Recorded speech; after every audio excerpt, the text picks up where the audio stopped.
Maximum of 7 minutes, please. Absolutely. As like the buses, I'll be on time. Thank you, Chair. And I also pay tribute to the member for Dartford for calling this debate. And it is a really important debate. And as those who have been watching this, and I do hope the Mayor has been watching this, to hear the forensic takedown of the reasons behind this coming in, it's been quite powerful hearing colleagues speak about the actual facts behind this, because it's a really important debate that will affect constituents that can't vote for the Mayor. You know, this is about fairness and it's about democracy. And it is unfair that when you have situations like this which will hit my constituents in the pocket, which will stop them perhaps from going to work, going to get their shopping, going to pick up their kids from school perhaps, actually charging them when they've got no ability to stop that happening feels utterly wrong.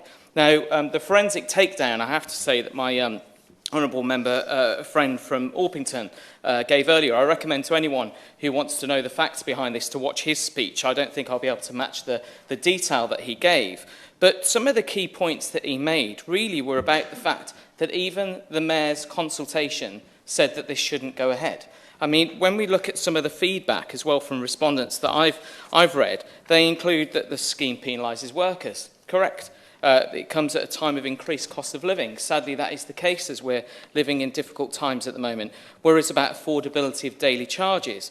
And it would be to the detriment of the local economy, both in London and those who want to perhaps travel near to London to go to places like Watford in my constituency.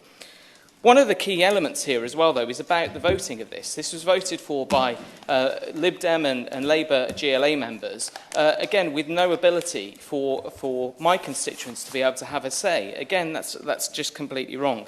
But what this is ultimately doing is putting a wall around London, an invisible wall, where some of my constituents probably won't even realise that they've gone through that invisible wall and will get charged and impacted by something that they may not have even been aware was coming in. Because, as was stated earlier, this is happening in a very short period of time. It's a matter of months. There's not a long consultation. There's not a long piece of time where people can prepare for this. There's not a period of time for them to be able to buy a new car. And as my honourable members and honourable friends have made the point, it's not easy to just go out and buy a car. I mean, the people who think that's one of the solutions to this are really speaking nonsense, and because it's the people who are on probably the lowest incomes that are going to be most hit. But in Watford, there are some legacy issues here.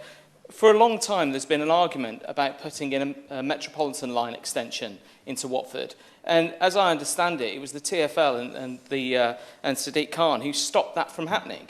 If he really cares about people using public transport, he would have helped put the additional funding, which was already being organised by Hertfordshire County Council and other organisations, to make sure that that line would extend. But that didn't happen. And then now the argument is that we shouldn't use our cars. Well, that seems just utterly wrong. As I mentioned earlier, constituents have commented on this as well, one of which, as I mentioned earlier in my intervention, was from a charity that transports emergency blood and breast milk to premature babies and urgent medical samples 24 hours a day, 365 days a year.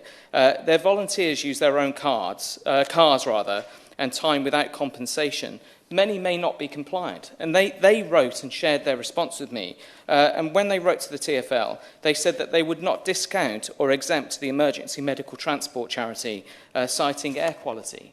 Well, I'm sorry, that does not seem fair or right. And actually, you know, I get that perhaps there might be legacy situations across the country with similar schemes where that may be the case, but this is a new scheme. Why they can't build that into a brand new scheme seems utterly wrong as well. And then just very finally, I just want to look at the new technologies coming through. I met with a business in my own constituency that does carbon cleaning for engines, and they showed that they can actually massively reduce the amount of carbon coming out from cars and actually can reduce the emissions quite extensively. I've seen nothing in this consultation, nothing in the plans for this, that will allow for people to use new technology, new systems, or even start to look at that as ways of getting exemptions, where perhaps they could keep their car, but automatically through these schemes reduce the emissions coming through. So for me, I would just like to say, and join colleagues on this side, that this isn't a political point. This is about hard-working people who just want to live their lives, and actually extending this scheme to areas that are going to impact places outside of London. I'm not a London MP. You know, that seems wrong. There needs to be measures to be able to stop this from happening, but we've got no way of doing that. And I would like to ask the Minister, are there ways that we can take this to government to say, actually, can we say to the Mayor that this is wrong? We need a longer period of time at least to bring it in, but ultimately to try and stop this, because it's not going to deliver the supposed clean air that's supposed to be, that's going to be used as the platform for this. And actually, it's just going to cost hard-working people more money at a time of difficulty. Thank you. Ian. Thank you.